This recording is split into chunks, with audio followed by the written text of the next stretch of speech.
Kingdom Hearts is weird.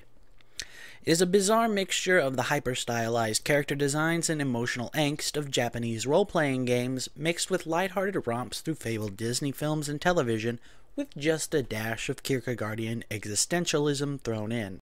Though one of my favorite game series, even attempting to make sense of the plot, cosmology, and chronology is a task in and of itself. How the various worlds work, how characters exist in multiples of themselves, and, well, everything seems barely functioning, and a testament to the art of vagueness and weirdness censors. This video is just going to focus on a few of the more prominent examples of just plain weirdness I've come across while overthinking Kingdom Hearts. First off, I'm going to provide you with a simple question. Does Sora eat?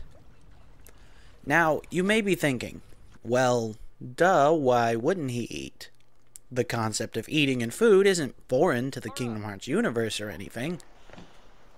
In most forms of media, the consumption of food is simply implied without stating or showing that the characters are eating, because, well, it would get pretty boring constantly demonstrating the fact. Just assume that Sora, Donald, and Goofy have a kitchen on the gummy ship that they use while traveling, and my whole question becomes seemingly null and void. Consider this, however. During the final bits of Kingdom Hearts 1, Sora willingly uses the Keyblade of People's Hearts to release Kairi's heart from his own body. This transforms his heart into a Shadow Heartless, revives Kairi, and unbeknownst to him, births Roxas, his nobody. While Sora seems to regain his complete self in a few minutes of game time, he is technically not whole. His body is now acting of its own will independent of his heart.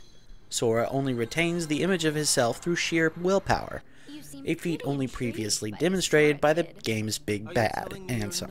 This is where things don't seem to quite make sense. Sora logically doesn't have any internal organs, like, say, a stomach. He's pretty much a hard ghost, a spirit, or in this case, heart, deprived of its container. If Sora did eat, where would his food go? How does it digest? And the logical conclusion, does he defecate it out?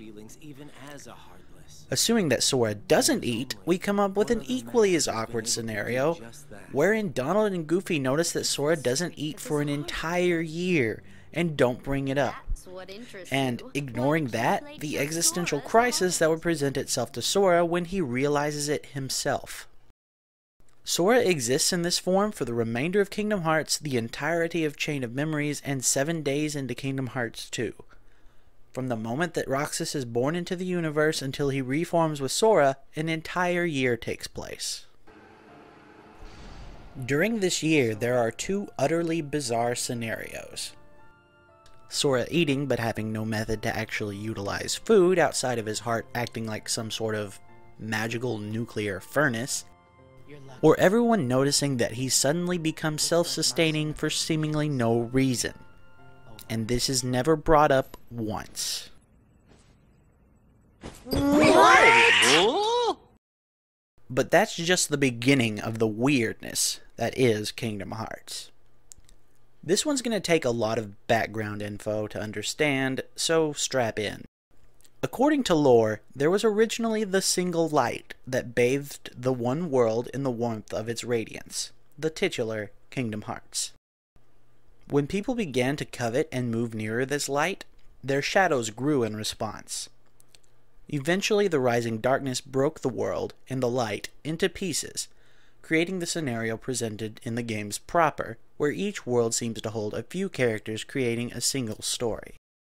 This is essentially Kingdom Hearts' take on the mythical fall of man presented in many world religions, where man's own actions destroyed the peaceful and perfect society through greed and pride, and isolated themselves from their god. Only those who utilized the power of darkness could use special portals to freely move among the now scattered worlds, along with the chosen Keyblade wielders. There is one notable exception to this rule, however, and that person is Santa Claus. The Santa Claus from The Nightmare Before Christmas, to be exact. This one person throws every aspect of the isolationist cosmos that composes Kingdom Hearts into turmoil, because he just doesn't make much sense in context. Sora clearly recognizes him. He has a naughty and nice list, so assumedly he goes around delivering the various presents shown in his workshop, as is his role in earthly myth. And Sora was likely taught that at an early age. But Sora lives on a completely different planet than Santa, a world that until recently was cut off from the rest of existence. So in the grand scheme and the war of good and evil and the balance between them, you have the Keyblade wielders, the forces of darkness, and Santa Claus. Like, does he drive a sled like he normally does? Kingdom Hearts space seems to be lacking in atmosphere, so how does he breathe? Or does KH Santa use a gummy ship? Is he secretly a Keyblade wielder? Or does he open up portals of darkness to travel to each child's house? Every scenario seems equally as crazy as the last, and the mind boggles trying to put it all together in a way that makes sense. Kingdom Hearts has an interesting universe, to be sure, but it doesn't always seem like one that was particularly well thought out when you look at the smaller details. Like a patchwork painting made from half a dozen different artists, the series seems to work, but only if you stand on your head and squint really hard.